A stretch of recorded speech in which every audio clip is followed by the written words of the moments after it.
नमस्कार। आज की बात की शुरुआत इस वक्त की बड़ी और एक्सक्लूसिव खबर के साथ करते हैं। कल बिहार में बड़ा उलटफेर हुआ, अब गुजरात की सियासत में बड़ा टर्न आने वाला है। सोनिया गांधी के पॉलिटिकल सेक्रेटरी अहमद पटेल राज्यसभा का चुनाव हार सकते हैं। राज्यसभा के इलेक्शन से पहले गुजरात कांग्रेस में बड़ी बगावत हुई है। कांग्रेस के 3 एमएलएज ने विधानसभा की मेंबरशिप से इस्तीफा दे दिया है।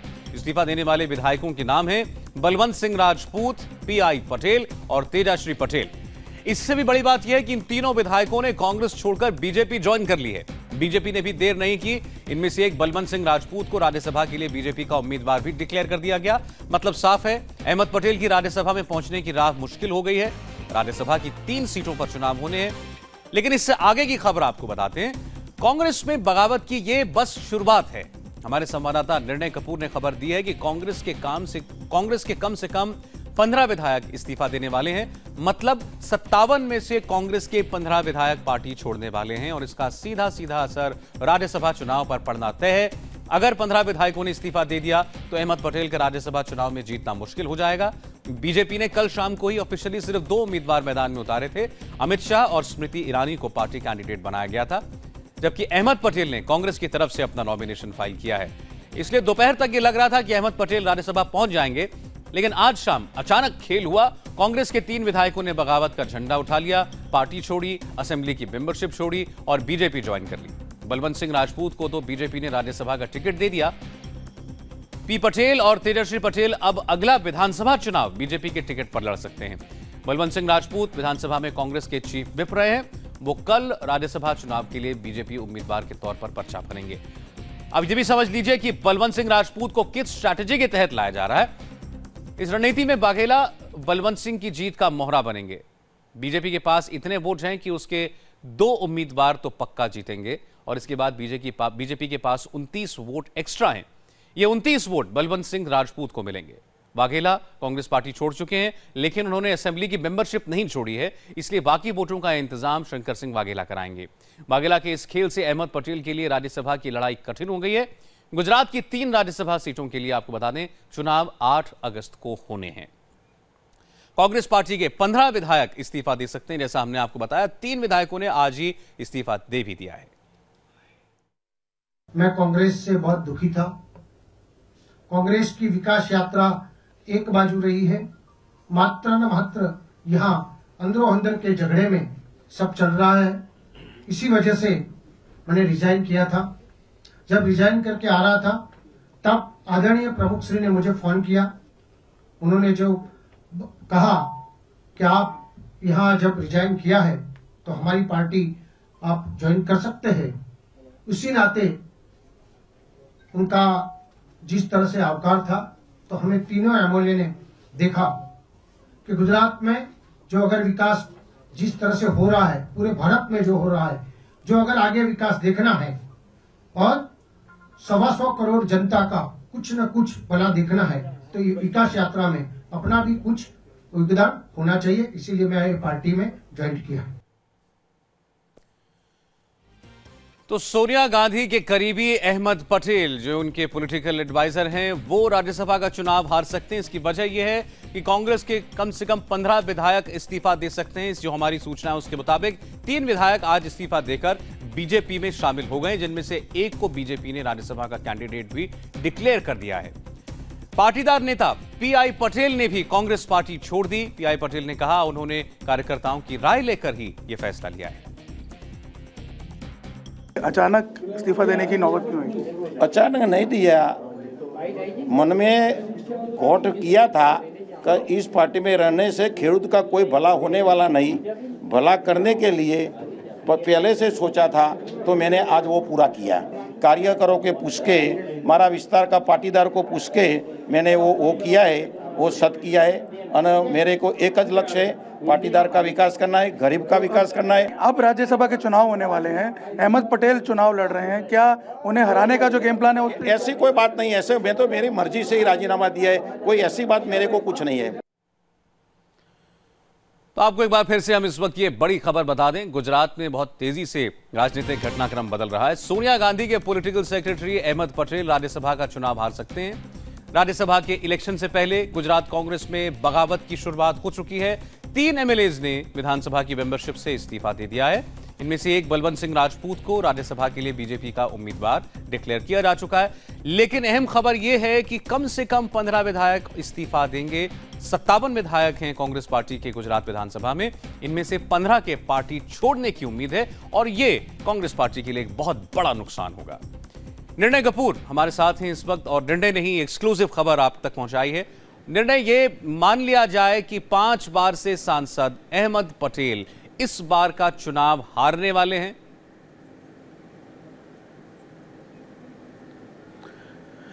जी बिल्कुल सौरभ, और मैं आपको बता दूं इसके इंडिकेशन साफ तौर पे मिल गए थे।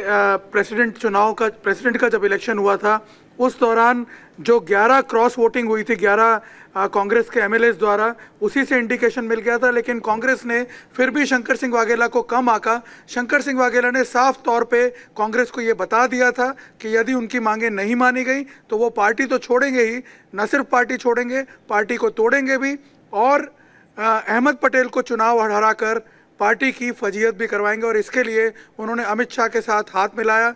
अमित शाह के साथ मिलकर के पूरी रणनीति तैयार की गई, जिसके तहत पहले शंकर सिंह वाघेला ने पार्टी छोड़ी और उसके बाद जो तय प्लान था उसके मुताबिक अब जो एमएलएज हैं वो एक एक करके शंकर सिंह के समर्थक एमएलएज वो पार्टी छोड़ेंगे और बीजेपी में शामिल होंगे। और जो राज्यसभा का चुनाव होगा, माफ़ कीजिए, उसमें अहमद पटेल के खिलाफ वोटिंग करेंगे। जो शंकर सिंह वाघेला के एमएलएज अंदर रह जाएंगे वो भी। मैं आपकी जानकारी के लिए बता दूं कि जो राज्यसभा का जो गणित है उसके हिसाब से 1/4 जो एमएलएज होते हैं उनके वोट मिलने चाहिए किसी भी एमएलए को जीतने के लिए। तो फिलहाल जो परिस्थिति थी उसमें कांग्रेस के पास 57 एमएलए थे और उन्हें जीतने के लिए 47 वोट चाहिए थे।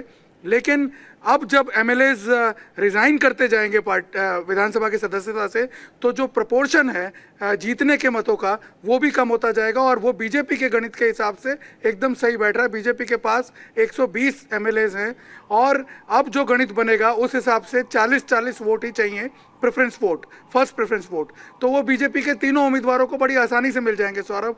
ऐसे में कांग्रेस के पास अब कोई स्कोप नहीं बचा है। और मैं आपकी जानकारी के लिए बता दूं, एक तरह से डबल ब्लो देने के लिए और ज़्यादा एम्बेरस करने के लिए अभी भी शंकर सिंह वाघेला अपने एमएलए पद से रिज़ाइन नहीं कर रहे हैं, उनके बेटे रिज़ाइन नहीं कर रहे हैं। अभी वो लोग अभी पार्टी में बने रहेंगे और 6-7 लोग बने रहेंगे और यदि ज़रूरत पड़ी तो वो क्रॉस वोटिंग करेंगे जिस दिन राज्यसभा का चुनाव होगा। तो ऐसे में और ज़्यादा फजीयत होगी पार्टी की। बीजेपी यही चाहती है कि जो 150 का मिशन है उसके तहत एक तरह से ऐसी एक पिक्चर क्रिएट कर दी जाए, पूरी एक ऐसा परसेप्शन डेवलप कर दिया जाए कांग्रेस के बारे में कि ये पार्टी पूरी तरह चरमरा चुकी है, टूट चुकी है। तो उसका जो 150 का मिशन है उसमें उसे एक बड़ा लीप मिल सकता है। शंकर सिंह वाघेला इसके मुख्य सूत्रधार हो सकते हैं। जो आपने गणित समझाया, ऐसा लगता है तैयारी बहुत पुख्ता है। आपके पास लौटेंगे निर्णय फिर, लेकिन इससे पहले गुजरात बीजेपी के प्रवक्ता हर्षद पटेल की बात आपको सुनवाते हैं। उन्होंने कंफर्म किया कि बीजेपी की तरफ से बलवंत सिंह राजपूत राज्यसभा के तीसरे उम्मीदवार होंगे और वो कल अमित शाह और स्मृति ईरानी के साथ अपना नॉमिनेशन फाइल करेंगे। आज प्रदेश भाजपा द्वारा आयोजित एमएलएस की बैठक में राष्ट्रीय अध्यक्ष श्री अमित भाई शाह ने जो केंद्रीय पार्लियामेंट्री बोर्ड ने उनको जो अधिकार दिया था उसके तहत भाजपा के तीसरे राज्यसभा के उम्मीदवार के तौर पर श्री बलवंत सिंह राजपूत को मनोनीत किया है। वो भी राष्ट्रीय अध्यक्ष अमित भाई शाह जी और स्मृति जी के साथ वो कल फॉर्म भरेंगे। कांग्रेस के 3 विधायकों के पार्टी में आने से गुजरात बीजेपी के नेता जोश में हैं। गुजरात बीजेपी के अध्यक्ष जीतू वाघानी ने कहा कि वो कांग्रेस मुक्त भारत के लिए कांग्रेस के किसी भी नेता को बीजेपी में शामिल करा सकते हैं। हमने पहले से बोला है कि बूथ से लेके देश के कांग्रेस के कोई भी नेता हो, हम कांग्रेस मुक्त भारत करने में और नरेंद्र भाई की विकास गाथा आगे बढ़ाने के लिए भारतीय जनता पार्टी में बूथ से देश का कोई भी आता है, कांग्रेस के पास कोई अंतर्राष्ट्रीय है, उसको भी शामिल करें। सोनिया गांधी के पॉलिटिकल सेक्रेटरी अहमद पटेल राज्यसभा का चुनाव हार सकते हैं, ये बड़ी खबर है। राज्यसभा के इलेक्शन से पहले गुजरात कांग्रेस में बगावत हो चुकी है। कांग्रेस के 3 विधायक विधानसभा की मेंबरशिप से इस्तीफा दे चुके हैं और इस्तीफा देने वाले विधायकों के नाम हम आपको बार बार बता रहे हैं, बलवंत सिंह राजपूत, पीआई पटेल और तेजश्री पटेल। इससे बड़ी बात यह है कि इन 3 विधायकों ने कांग्रेस छोड़कर अब बीजेपी ज्वाइन कर ली है और बीजेपी ने इन्हीं में से एक बलवंत सिंह राजपूत को राज्यसभा के लिए बीजेपी का उम्मीदवार भी डिक्लेयर कर दिया और ये कल अपना नॉमिनेशन भी फाइल कर देंगे। साफ मतलब है अहमद पटेल की राज्यसभा में पहुंचने की राह अब बेहद मुश्किल हो गई है। राज्यसभा की 3 सीटों पर चुनाव होना है गुजरात में, लेकिन इससे आगे और बड़ी बात यह है कि कांग्रेस में बगावत की बस शुरुआत है। निर्णय कपूर जिन्होंने आपको एक खबर दी, वो बता रहे हैं कि कम से कम 15 विधायक हैं ऐसे जो कि कांग्रेस पार्टी से इस्तीफा देने वाले हैं। मतलब 57 में से कांग्रेस के 15 विधायक पार्टी छोड़ देंगे और इसका सीधा असर राज्यसभा चुनाव पर पड़ेगा, जिसका गणित अभी निर्णय बता रहे थे। 15 विधायक इस्तीफा देंगे तो अहमद पटेल का राज्यसभा चुनाव में जीतना मुश्किल हो जाएगा। और बीजेपी ने कल शाम को ऑफिशियली अपने 2 और कैंडिडेट्स के नाम डिक्लेयर किए, जिसमें पार्टी अध्यक्ष अमित शाह हैं और केंद्रीय मंत्री स्मृति ईरानी हैं। एक बार फिर हम निर्णय के पास चलते हैं। निर्णय, आपके पास गुजरात की सियासत की अंदर की खबर हमेशा रहती है। कांग्रेस के पास क्या कोई ऐसा तरीका अब बिल्कुल नहीं बाकी जिससे वो अहमद पटेल को ये चुनाव जितवा सकें? देखिए सौरभ, मैं बता दूं, मुझे लग रहा है एक बार फिर कांग्रेस अपने ओवर कॉन्फिडेंस के कारण ये बाजी हार चुकी है। मैं आपकी जानकारी के लिए बता दूं, कांग्रेस पार्टी को वार्न किया गया था कि शंकर सिंह वाघेला अंदर से कई एमएलएस के संपर्क में हैं और कई एमएलएस को वो तोड़ चुके हैं। शंकर सिंह वाघेला को कम मत आकिए, उनके साथ जो डील हो रही है उसमें उनकी बात को मान लीजिए और वो जो चाहते हैं उसका कुछ शेयर उन्हें जरूर मिलना चाहिए। ये कांग्रेस को समझाया गया था, लेकिन जो ब्रीफिंग दी गई थी हाईकमांड को उसमें ये पता चला था कि शंकर सिंह वाघेला के पास 4, 5 से 6 से ज़्यादा एमएलएस का समर्थन नहीं है। इसके बाद एक और इंडिकेशन मिला, राष्ट्रपति चुनाव में जब क्रॉस वोटिंग हुई तब 11 एमएलएस ने वोटिंग की कांग्रेस के खिलाफ। उस वक्त भी कांग्रेस ने अपना जो परसेप्शन है शंकर सिंह वाघेला के बारे में वो चेंज नहीं किया। उन्हें यह लगा कि शंकर सिंह वाघेला अब इससे ज़्यादा नुकसान नहीं पहुंचाएंगे और अगर ऐसा होता है तो भी अहमद पटेल की राह मुश्किल नहीं होगी। लेकिन वो ये नहीं जानते थे कि शंकर सिंह वाघेला लगभग कांग्रेस के 20 से 25 एमएलएस के संपर्क में थे और उनमें से कई एमएलएस को वो क्रॉस ओवर करवाने के लिए कन्विंस कर चुके थे और उनके साथ अलग अलग तरह की डील ऑलरेडी तय हो चुकी थी। ऐसे में अब कांग्रेस के पास कोई चारा नहीं बचता है। मैं आपकी जानकारी के लिए बता दूं कि जिन 11 एमएलएस के नाम आ रहे थे कि उन्होंने क्रॉस ओवर किया है, आज जिन 3 एमएलएस ने रिजाइन किया है सौरभ, इनके बारे में कोई कल्पना नहीं हुई थी। इनके नाम उन 11 लोगों के संभावित नामों में नहीं थे। तो आप अंदाज़ा लगा सकते हैं कि अभी वो 11 एमएलएस तो इंटैक्ट हैं शंकर सिंह वाघेला के साथ। और इसके अलावा जो एनसीपी के एमएलएस हैं, जो जेडीयू के एमएलए हैं, वो भी शंकर सिंह वाघेला को सपोर्ट कर रहे हैं, शंकर सिंह वाघेला के प्रति सिंपथाइज कर रहे हैं। ऐसी सूरत में जो 3-4 एक्स्ट्रा वोट की उम्मीद थी कांग्रेस को, वो भी उनकी जाती रही है सौरभ। तो ऐसे में मुझे नहीं लगता है कि अब कांग्रेस के पास डैमेज कंट्रोल करने के लिए कोई और जरिया बचा है। जी, निर्णय बहुत बहुत शुक्रिया आपका। शंकर सिंह वाघेला ने खुद तो पार्टी छोड़ी, लेकिन जाते जाते एक जबरदस्त डैमेज करना चाहते हैं पार्टी को। गुजरात में असेंबली इलेक्शन होने वाले हैं और ऐसे में अगर कांग्रेस के 1/3 विधायक पार्टी छोड़ दें, बीजेपी का दामन थाम ले, तो इससे कांग्रेस के वर्कर्स का मोराल कहां पहुंचेगा आप समझ सकते हैं। ये बीजेपी की रणनीतिक जीत होगी।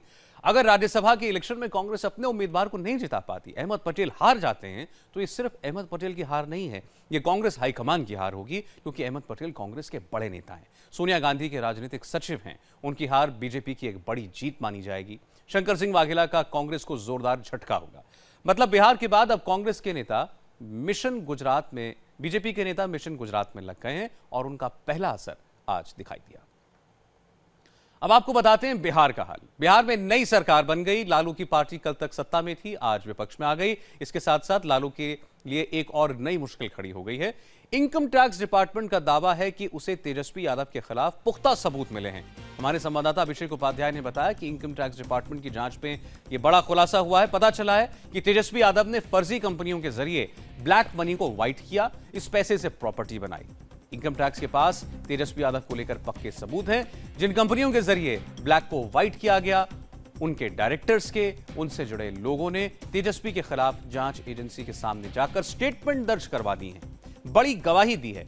इस खबर पर हम और ज्यादा जानकारी के लिए सीधे अभिषेक उपाध्याय के पास ही चलते हैं। अभिषेक, अब इस नए मामले में फंसते दिखाई दे रहे हैं तेजस्वी यादव, बताएं जरा क्या क्या इस किस्म की दस्तावेज या सबूत पहुंच चुके हैं इनकम टैक्स डिपार्टमेंट के पास। देखिए सौरभ, सबसे बड़ी बात यह है कि ये इनकम टैक्स की जांच में इस बात का खुलासा हुआ है और मैं आपको कंपनी का नाम बता दूं, इस कंपनी का नाम है AB एक्सपोर्ट्स।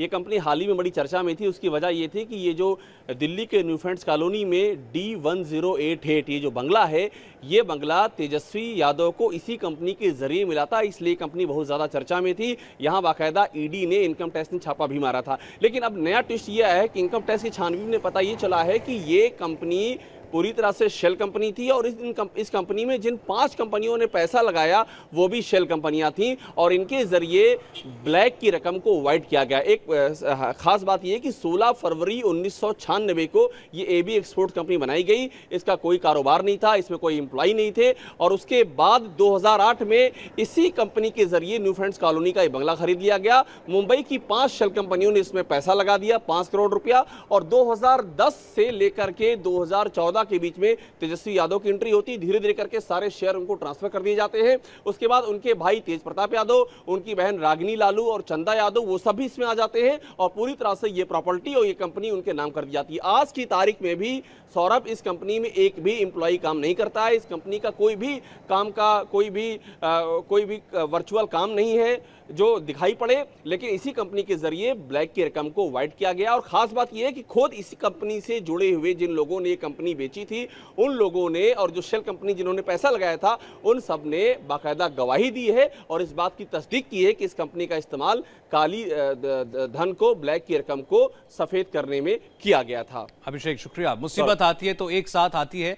बिहार में सरकार गई, अब इनकम टैक्स डिपार्टमेंट कह रहा है कि उसे तेजस्वी यादव के खिलाफ पुख्ता सबूत मिल गए हैं। दूसरी तरफ आज लालू और उनके परिवार के खिलाफ मनी लॉन्ड्रिंग का एक नया केस दर्ज हो गया। एनफोर्समेंट डायरेक्टरेट यानी ED ने रेलवे होटल के अलॉटमेंट के करप्शन को लेकर यह मामला दर्ज किया है। इस मामले की जांच CBI पहले ही कर रही है। ED ने CBI की FIR का संज्ञान लेकर के यह केस फाइल किया है। इस मामले में अब लालू की पत्नी राबड़ी देवी, बेटे तेजस्वी यादव, इनसे पूछताछ होगी। मामला उस वक्त का है जब लालू यादव UPA सरकार में रेल मंत्री थे। CBI की FIR के मुताबिक लालू ने IRCTC के 2 होटलों की मेंटेनेंस सुजाता होटल्स को देने के बदले ह्यूज फेवर लिए। ठेका दिलाने के बदले रिश्वत के तौर पर पटना में प्राइम लोकेशन पर जमीन ली। जमीन एक बेनामी कंपनी के जरिए ली गई। इस मामले में 5 जुलाई को CBI ने FIR दर्ज की थी। FIR में लालू और उनके परिवार के साथ सुजाता होटल्स के 2 डायरेक्टर विजय और विनय कोचर के नाम हैं। डिलाइट मार्केटिंग कंपनी और उस वक्त की IRCTC के मैनेजिंग डायरेक्टर PK गोयल के खिलाफ भी केस दर्ज किया गया है। बिहार के नए deputy chief minister Sushil Modi ने कहा है कि अगर जरूरत होगी तो बिहार सरकार भी लालू के घोटालों की जांच कराएगी। केंद्रीय एजेंसियां कार्रवाई कर रही हैं। हाँ, और राज्य सरकार नहीं, जहां राज्य सरकार की भूमिका होगी राज्य सरकार कार्रवाई करेगी। मंत्रिपरिषद का गठन होने के बाद और विश्वास मत कल हम लोग हासिल कर लेंगे, फिर मंत्रिपरिषद का विस्तार होगा और बैठेंगे तो रिव्यू करेंगे सारी चीज़ों को कि क्या मामला है, क्या मुद्दे हैं, किस तरह के आपने एक मिट्टी घोटाले का मामला उठाया था, जो 750 करोड़ का मॉल बन रहा है, वो मामला उठाया था। वो मसला है, वो क्या आपके राज्य सरकार की कार्रवाई के दायरे में आ सकता है या आएगा? देखिए, मिट्टी तो बड़ी छोटी सी चीज़ थी, तो ये मिट्टी से शुरू हुआ, मॉल तक पहुंचा और मॉल से जो है ये माला माल हो गए।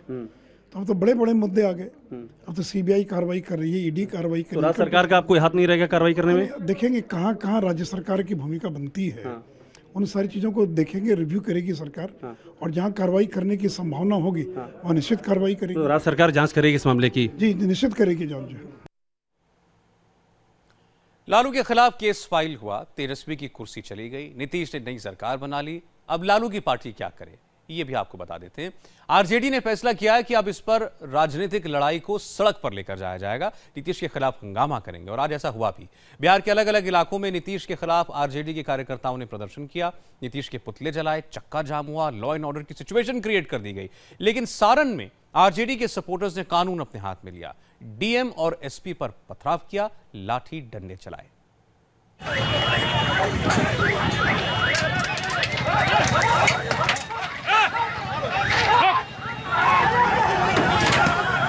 बिहार में महागठबंधन की सरकार गिरने और JDU और BJP के सरकार बनने के बाद RJD कार्यकर्ताओं ने इस तरह नाराजगी जाहिर की। तेजस्वी यादव के सपोर्टर्स सड़क पर आ गए। 6 घंटे तक सोनपुर दीघा पुल जाम कर दिया गया। जो अधिकारी सामने आया उसे निशाने पर लिया, पथराव किया।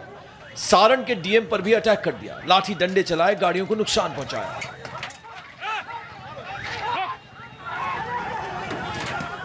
हंगामा करने वाले लोगों ने एसडीओ और एसडीपीओ समेत पुलिसकर्मियों को टारगेट किया, लगातार पत्थर चलाए।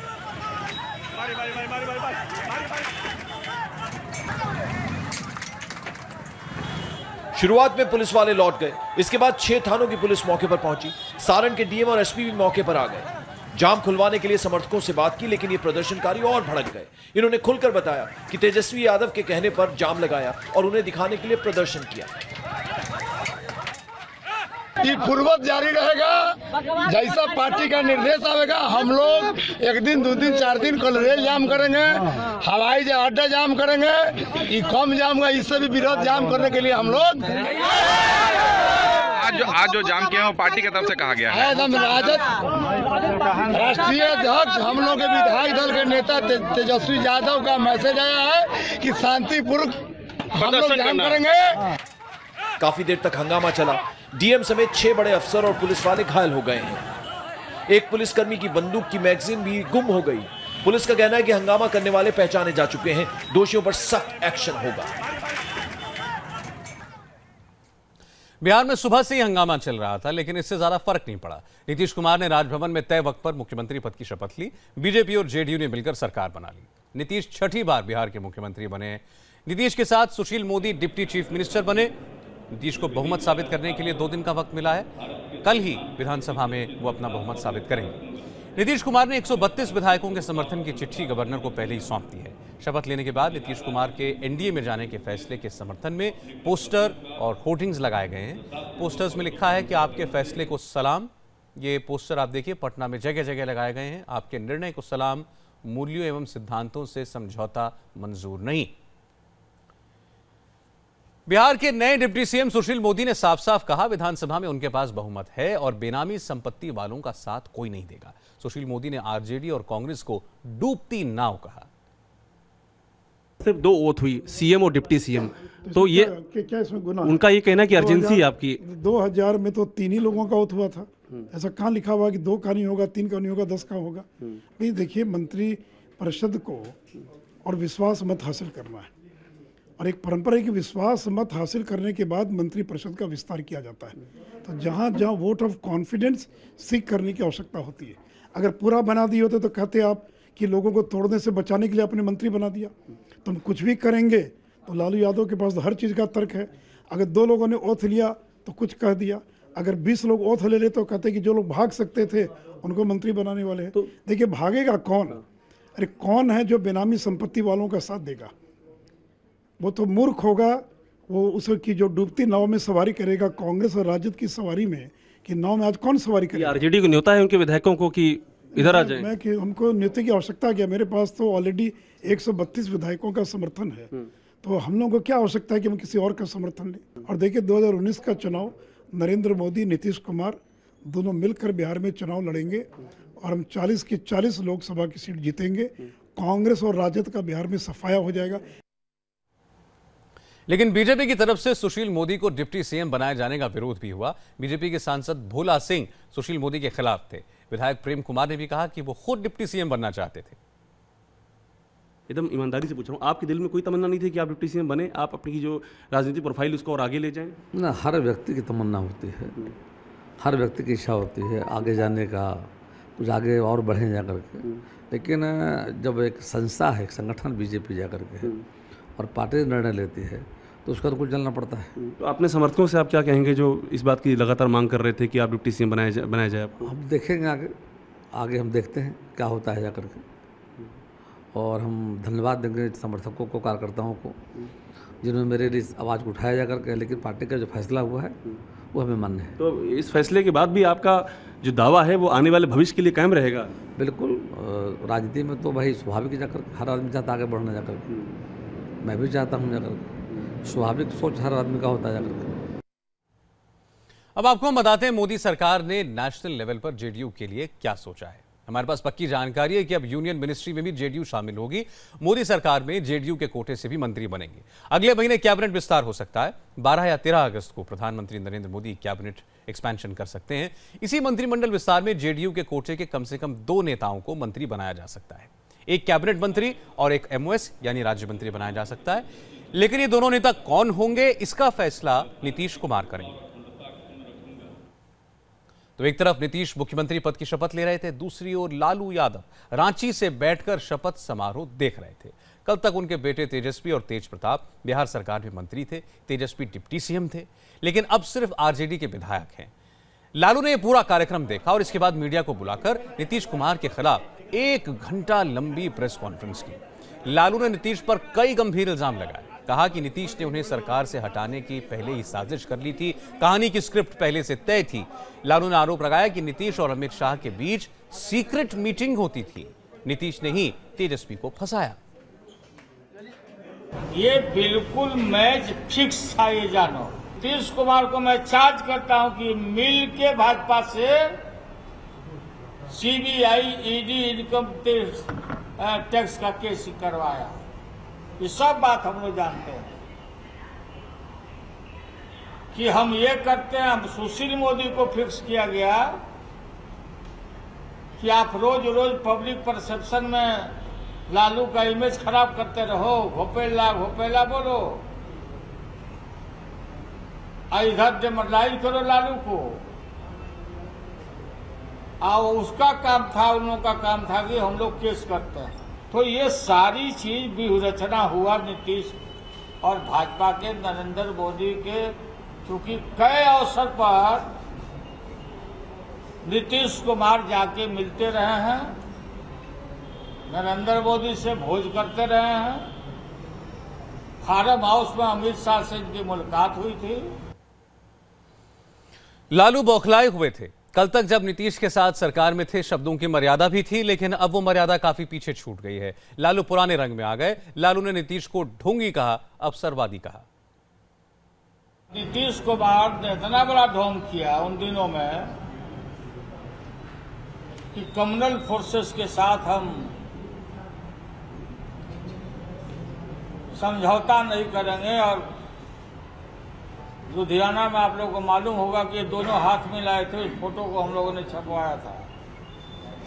जब पकड़ में आए तो नीतीश कुमार ऐसा जीव है कि देहात में कहा जाता है कि एगो छौड़ी बुलू की और जिन्हें देखे दही चूरा उन्हें जाके हुलू की। ये उनका पुराना, ये बिल्कुल चरितार्थ नीतीश कुमार पर होता है। नीतीश कुमार को मुख्यमंत्री बनाया, बहुत बड़ा अवसरवादी नेता निकला। जब हमको मैंडेट मिला 5 साल के लिए सेकुलर ताकतों को, नीतीश कुमार बोलते थे भाषण है असेंबली के कि मैं मिट्टी में मिल जाऊंगा, लेकिन भाजपा से कभी हाथ नहीं मिलाऊंगा। लालू ने कहा वो नीतीश की नीयत पहले से जानते थे, लेकिन नीतीश ने हाथ जोड़कर चीफ मिनिस्टर बनाने की रिक्वेस्ट की थी। लालू ने खुद को शिव और नीतीश को भस्मासुर बताया। नीतीश कुमार जब हमसे समर्थन महागठबंधन में बात करने आए थे, मेरे घर पर सीढ़ी के नीचे राबड़ी देवी के सामने, हमारी इच्छा नहीं थी, मैं जानता था इस आदमी को। मैंने थोड़ा ऑपरेट किया था जीतन राम मांझी को, हमारी इच्छा नहीं थी, मैं जानता हूँ, गतर जानता हूँ। नीतीश कुमार बोले कि भाई साहब अब तो हम लोग बूढ़े हो गए, अब यही सब लड़का यही सब मुख्यमंत्री बनेगा, आगे संभालेगा, क्या है ये टर्म का, माने हमको मिल जाए। हम जाओ, भोले शंकर बाबा के तरफ बोल दिया जाओ, ये तो भारी भस्मासुर निकला। कोई तकलीफ नीतीश कुमार को नहीं दिया, लगातार मैं बात करता था, लेकिन छल किया। और इसके बाद लालू ने नीतीश पर राजनीतिक हमला किया, कहा नीतीश ने बिहार की जनता को ठगा है, बीजेपी के खिलाफ मांगे, सरकार बनाई और बीजेपी की गोद में जाकर बैठ गए। तब 5 साल के लिए मैंडेट यहाँ मिला था, अब बीजेपी के खिलाफ आप जीत करके आए हैं हम लोग, तो कौन सा आपके ऊपर हम लोगों ने तकलीफ दिया था, ये हमारा गठबंधन, कि आपने ये ढोंग रचा अपना कुर्ता और साफ करने के लिए। जीरो टॉलरेंस, कफन में छेद नहीं होता है बोल रहे थे, अरे आपके कफन में तो झोला है। लालू ने इल्जाम लगाया कि गवर्नर ने नियमों की अनदेखी करके सबसे बड़ी पार्टी यानी आरजेडी को नहीं बुलाया। गवर्नर ने नीतीश को शपथ दिला दी। लालू ने कहा वो चुप नहीं बैठेंगे, अब सुप्रीम कोर्ट में गवर्नर के फैसले को चैलेंज करेंगे। इतना आनंद फानंद में फिक्स कर दिए कि 10 बजे होगा, वो थप हो जाएगा। चिट्ठी उठी सब दे दिए बना करके नीतीश कुमार को लोगों को।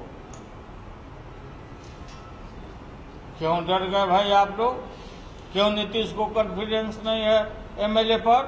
गवर्नर साहब ने कहा कि भाई 2 दिन का टाइम में आप फ्लोर ऑफ द हाउस में आप अपना सिद्ध करिए उनको, हमारी लड़ाई बढ़ेगी।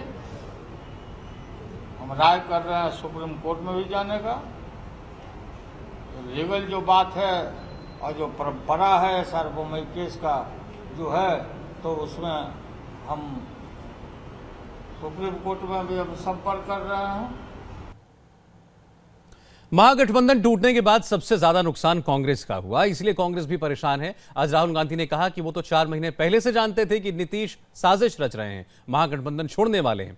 राहुल ने कहा कि नीतीश ने जनता को धोखा दिया, अपने स्वार्थ के लिए बीजेपी से हाथ मिला लिया। मैंडेट नीतीश जी को बिहार ने एंटी कम्युनल लड़ाई लड़ने के लिए दी थी और नीतीश जी ने अपनी पर्सनल पॉलिटिक्स के लिए उन्हीं लोगों से वो गले लग गए हैं। आप लालू के साथ हैं? यही तो प्रॉब्लम है, यही तो प्रॉब्लम है हिंदुस्तान की पॉलिटिक्स में। नीतीश जी ने, देखिए राजनीति में पता लग जाता है आदमी के दिमाग में क्या होता है। क्लियरली मुझे मालूम पड़ गया था कि नीतीश जी ने ये प्लानिंग, मतलब देखिए मैं सच बताऊं तो 3-4 महीने से हमें पता था कि ये प्लानिंग चल रही है। देखिए हिंदुस्तान की राजनीति में यही प्रॉब्लम है, अपने स्वार्थ के लिए व्यक्ति कुछ भी कर जाता है। कोई मतलब नियम नहीं है, कोई क्रेडिबिलिटी नहीं है, सत्ता के लिए कुछ भी कर देते हैं, ये प्रॉब्लम है। नीतीश कुमार ने इन बातों का, इन आरोपों का क्या जवाब दिया, ये आपको दिखाएं। उससे पहले आपको आरजेडी के एक एमएलए की बात सुनवाते हैं। गायघाट से आरजेडी के विधायक महेश्वर यादव ने कहा कि महागठबंधन के टूटने के पीछे, सरकार के गिरने के पीछे सिर्फ और सिर्फ लालू यादव हैं। लालू यादव पुत्रमोह में फंस चुके थे, बेटे पर इल्जाम गंभीर थे, फिर भी इस्तीफा नहीं लिया। महेश्वर यादव ने कहा ग्रैंड अलायंस लालू और तेजस्वी के रवैये की वजह से ही टूटा। लालू जी ने जिद कर दिया कि हमारा बेटा तेजस्वी यादव उप मुख्यमंत्री पद से इस्तीफा नहीं देगा और इस पर वो अड़ गए। इसीलिए जो है विवश होकर के नीतीश कुमार को जो है सो अपना ही इस्तीफा सौंप देना पड़ा। मान जाते तो ये नौबत ही नहीं आती। निश्चित रूप से अगर तेजस्वी यादव जिस दिन छापा पड़ा था उनके ऊपर वो इस्तीफा दे दिए हुए होते तो आज बड़ा आदमी बन जाते।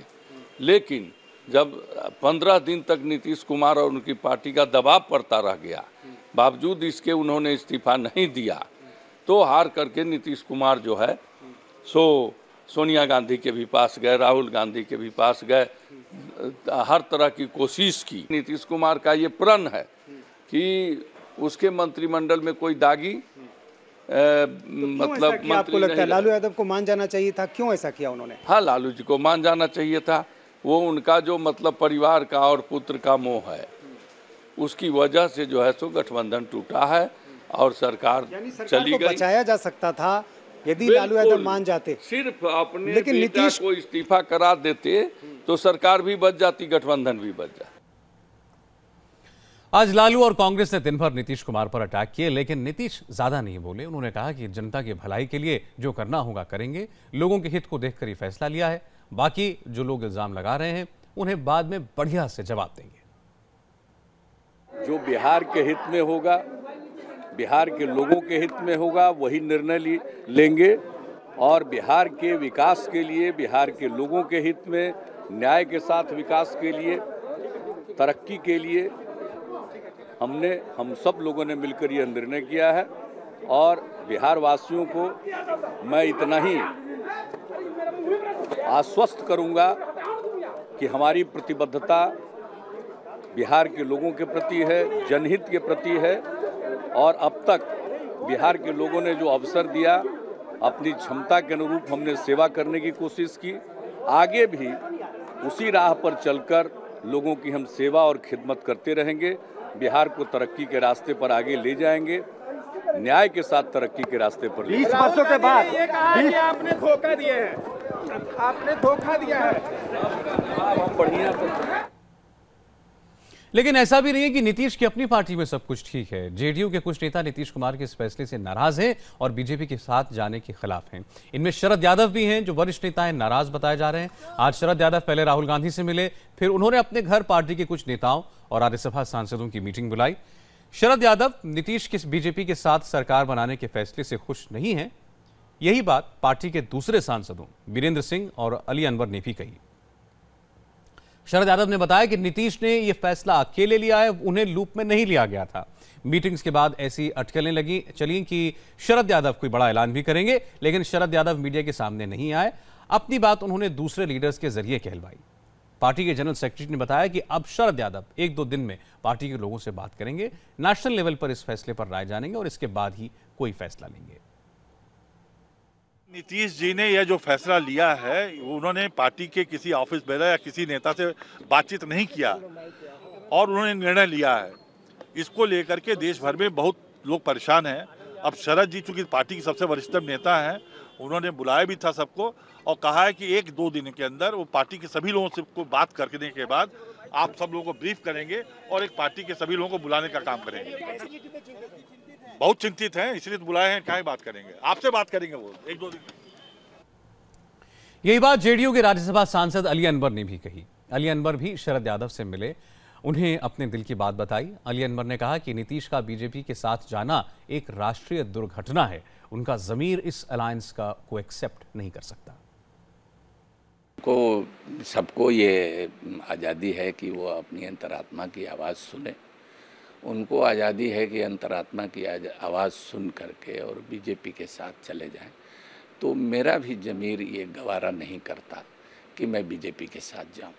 और इसकी वजह ये है कि बीजेपी पर कट्टरता का, सांप्रदायिकता का आरोप लगा करके हम लोग हटे थे उससे, और वो सांप्रदायिकता, कट्टरता पहले से भी बढ़ गई है बीजेपी की। इस समय में नीतीश कुमार जी का उनको साथ देना बड़ी दुखदाई है और एक कहिए कि एक राष्ट्रीय दुर्घटना जैसी चीज़ है।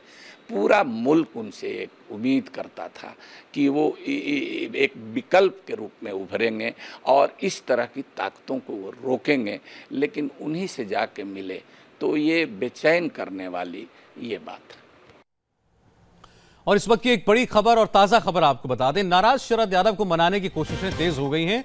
बिहार के मुख्यमंत्री नीतीश कुमार और केंद्रीय मंत्री अरुण जेटली ने बारी बारी से शरद यादव को फोन किया है और उनसे बात करने की कोशिश की है, उनसे बात की है और उनको मनाने की कोशिशें हो रही हैं।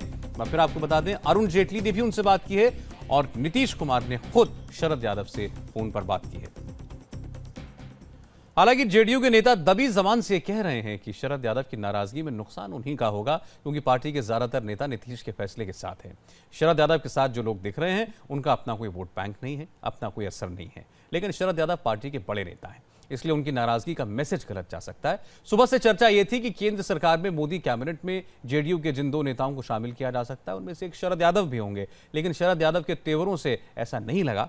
हालांकि अब नीतीश कुमार ने उन्हें फोन किया है, उसके बाद अरुण जेटली से शरद यादव की बात हुई। इससे लगता है कि उन्हें मनाने की कोशिशें हो रही हैं। उम्मीद करनी चाहिए कि शरद यादव मान जाएंगे, क्योंकि उनके पास खोने के लिए कुछ नहीं है, पाने के लिए बहुत कुछ है। राजनीति की खबरों के बाद अब आपको बारिश का कहर दिखाते हैं। गुजरात में इस बार की बारिश ने सारे रिकॉर्ड तोड़ दिए हैं। जबरदस्त बारिश के बाद गुजरात के आधा दर्जन जिले पानी में डूबे हैं। अहमदाबाद में आज दोपहर तक 8 इंच बारिश रिकॉर्ड हो चुकी थी, जिससे साउथ अहमदाबाद के कई इलाके पानी में डूब गए। लोगों के घरों के अंदर, दुकानों के अंदर पानी भर गया और हालात ये हो गए कि लोगों को सुरक्षित निकालने के लिए सड़कों पर बोट चलानी पड़ी। अहमदाबाद की सड़कों पर आज नाव चली। सड़कों पर खड़ी गाड़ियां डूब गईं। गली कूचों में इतना पानी था कि लोगों की कमर तक पानी भर आया। भारी वाटर लॉगिंग की वजह से लोग अपने अपने घरों में कैद हो गए। अहमदाबाद में 10 घंटे में 8 इंच बारिश हुई और इसके बाद सड़कों का ये हाल हो गया। मणिनगर के पॉश जवाहर नगर इलाके में हम खड़े हुए हैं, जवाहर चौक का जो इलाका है, और आप देख सकते हैं यहाँ पे जितनी भी सोसाइटियाँ हैं उनके तमाम बंगलोज जो हैं वो पानी में डूबे हुए हैं। लोग अपने घरों में एक तरह से बंधक बन चुके हैं। पानी आप देख सकते हैं लोगों के घरों में ना घुस पाए इसके लिए तरह तरह के लोगों ने इंतजाम कर रखे हैं। अहमदाबाद के मणिनगर के इस घर में कुछ भी साबुत नहीं बचा। हर कमरे में कई इंच पानी भर गया। घर का हर सामान पानी में डूब गया। तो मणिनगर के पॉश इलाके में एक प्रीति सोसाइटी के घर में है, जहां आप देख सकते हैं घरों के अंदर तक पानी घुस गया है। जो कमरे हैं कमरों के अंदर पानी घुस गया है। यहाँ पे आपको दिखाता हूँ दूसरा कमरा। ये दूसरा कमरा आप देखिए, लोगों ने अपना सामान बचाने के लिए पलंग के ऊपर सारा सामान चढ़ा दिया है। बड़ोदरा में एक सोसाइटी में मगरमच्छ के घुस आने से हड़कंप मच गया। बाढ़ की वजह से ये मगरमच्छ विश्वामित्री नदी से बाहर आ गया और नदी के किनारे बसी सोसाइटी में घुस गया। फॉरेस्ट डिपार्टमेंट को इसकी जानकारी दी गई। वन विभाग की टीम ने मगरमच्छ को पकड़कर वापस नदी में छोड़ दिया। राजस्थान के 3 जिले प्रतापगढ़, जालौर और माउंट आबू बाढ़ से बुरी तरह प्रभावित हैं। जालौर के सांचौर में कई गांव के लोग फंसे हुए हैं। इन्हें निकालने के लिए सेना की मदद ली जा रही है। नाव के जरिए लोगों को बाहर निकाला जा रहा है। इंडिया टीवी के रिपोर्टर मनीष प्रसाद सांचौर पहुंचे और सेना के इस रेस्क्यू ऑपरेशन की तस्वीरें भेजी। आप भी देखिए राजस्थान में बारिश का कैसा कहर है। सड़कें टूट गई हैं, रास्तों में पानी भर गया, खेत डूब चुके हैं और लोग परेशान हैं। संचौर में इतनी बारिश हुई कि कई गांवों का संपर्क टूट गया।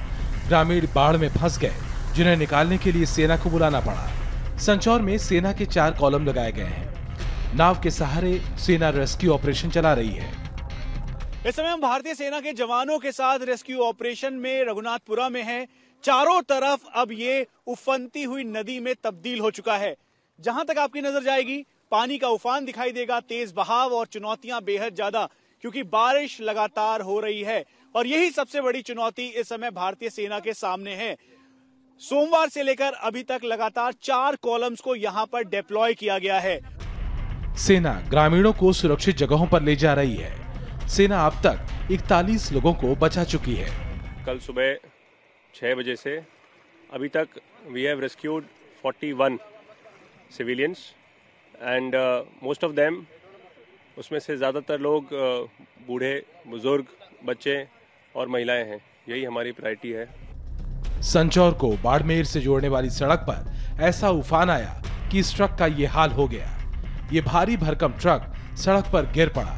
अब इसे क्रेन के सहारे किनारे किया जा रहा है। 2 दिन पहले पानी के उफान की वजह से ये पूरा रोड जलमग्न हो गया था। यही वजह है कि जो ट्रक ड्राइवर है उसकी सूझबूझ काम बिल्कुल भी नहीं आई और फिर पानी के बहाव के साथ साथ ये ट्रक दूसरी तरफ जाकर गिरा। इस समय भी अगर आप देखें तो दूसरी तरफ पानी का फ्लो बहुत ज्यादा है और जल भराव की स्थिति है।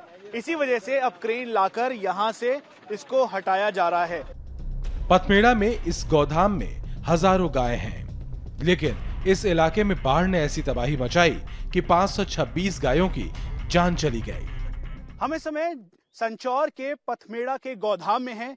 कुल मिलाके इसकी 18 ब्रांचेज हैं। 1,22,000 गौ का लालन पालन यहाँ पर किया जाता है, लेकिन इस बहाव ने सब कुछ यहाँ की तस्वीर बदल दी। चारों तरफ अब यहाँ पर पानी और कीचड़ है और करीबन 526 गाय ऐसी थी जो कि इस बहाव की चपेट में आ गई। संचौर में सोमवार को भारी बारिश हुई। बांधों से छोड़े जाने वाले पानी ने नदियों का जलस्तर बढ़ा दिया। नदियों से आए पानी ने इस पूरे इलाके को डुबा कर रख दिया। स्थानीय प्रशासन बाढ़ से हुए नुकसान के आंकड़े जुटाने में लगा है। और आगे बढ़े उससे पहले आपको बता दें, आपकी अदालत में इस शनिवार रजत जी के मेहमान होंगे फिल्म स्टार अनिल कपूर। आपकी अदालत में अनिल कपूर ने अपनी कामयाबी का सीक्रेट बताया। अनिल कपूर ने कहा कि अगर आज आपकी अदालत में उन्हें बुलाया गया है तो उसके पीछे उनकी मेहनत ही है। ये भी सच है कि आपने अपना हेयर स्टाइल, अपनी मूछ, अपनी पर्सनैलिटी, इसको कभी फिल्मों के लिए चेंज नहीं किया? क्या बात करें सर, जितना मैंने चेंज किया किसी ने नहीं किया। अगर आपको सुर में रखना है तो उसके लिए आपको मेहनत करनी पड़ेगी। बिना मेहनत के कुछ नहीं होने वाला। अगर मैं जिस तरह दिख रहा हूँ आज, जिस तरह मैं काम कर रहा हूँ, कोशिश कर रहा हूँ काम करने की, आज आपने मुझे ये मौका दिया, इतना बड़ा मंच कि मैं आप सबसे बात कर सकूँ, आप मुझसे सवाल कर सकें। मैंने मेहनत की इसलिए मैं आने दो। आप सबको थोड़ी बुलाते हैं, सही बात है कि नहीं? सही बात है, बिल्कुल।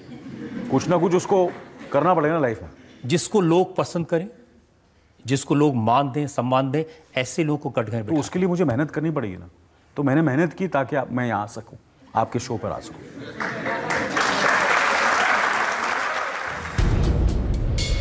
एक बेटा का सीन था जिसमें आपने अपने आप को मैरी गो राउंड, बहुत बड़ा सा जो झूला होता है, उस पर बांध लिया और वो पूरा घूम रहा था और माधुरी दीक्षित बड़ी अपसेट हो गई थी। ये क्या कर रहे हैं सर? ये मैं आज पोल खोल ही देता हूँ। वहाँ मैं मेहनत नहीं कर रहा था, मैं माधुरी को इम्प्रेस करने की कोशिश कर रहा था। आपने इम्प्रेस करने की कोशिश की, उनके साथ बहुत सारी फिल्में भी की, 1-2 फिल्म में बड़े इंटीमेट सीन भी हुए, लेकिन तो भी कोई स्कैंडल नहीं बना। रजत साहब, आज तो मुझे आज मरवाओगे। काश ये सही होता। सुपरस्टार अनिल कपूर आपकी अदालत में इस शनिवार रात 10 बजे।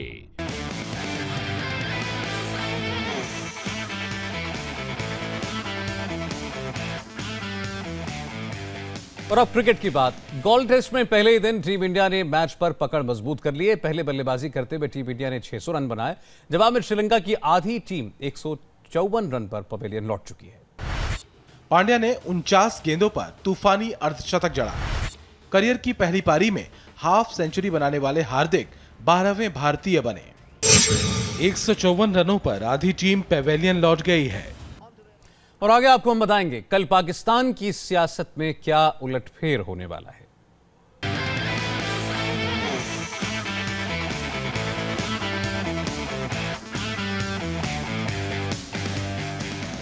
कल पाकिस्तान की राजनीति में बड़ा उलटफेर होने वाला है। कल पाकिस्तान के प्रधानमंत्री नवाज शरीफ की राजनीतिक किस्मत का फैसला हो सकता है। पनामा पेपर लीक मामले में कल पाकिस्तान की सुप्रीम कोर्ट सुबह 11:30 बजे फैसला सुनाएगी और फैसला आने से ठीक पहले नवाज शरीफ के भरोसेमंद जाएगा। शहबाज शरीफ फिलहाल पंजाब के चीफ मिनिस्टर हैं। मैंने अपने 33 सालों में अपनी जात को एक तरफ रखा और मैंने मियां नवाज शरीफ और पीएमएलएन के साथ अपनी सारी जिंदगी दांव पे लगाई। मैंने कहीं और मुड़ के नहीं देखा। 1.5 महीना हुआ है, सीनियर तरीन जो मुशावरत होती है उसमें मुझे नहीं बुलाया गया। जिस दिन फैसला आया, हक में भी आया इंशाल्लाह, और खुदा ना खास्ता खिलाफ भी आया, मैं वजारत से भी इस्तीफा दूंगा और एमएनएशिप से भी इस्तीफा दूंगा। मैं सियासत से बाज आया क्योंकि ये वैसे भी अजाब बन चुका है। इस बीच एक बड़ी खबर जम्मू कश्मीर से है। शोपियां में सेना के काफिले पर आतंकी हमला हुआ है। आर्मी की पेट्रोलिंग पार्टी पर शोपियां में उस वक्त हमला हुआ जब ये काफिला एक सर्च ऑपरेशन के बाद लौट रहा था और इस हमले में सेना के 2 जवानों के घायल होने की खबर है। आज की बात में आज बस इतना ही। स्टूडियो में पंकज और सुचरिता हैं जो आपको बताएंगे आज दिन भर की 20 बड़ी खबरें रफ्तार से।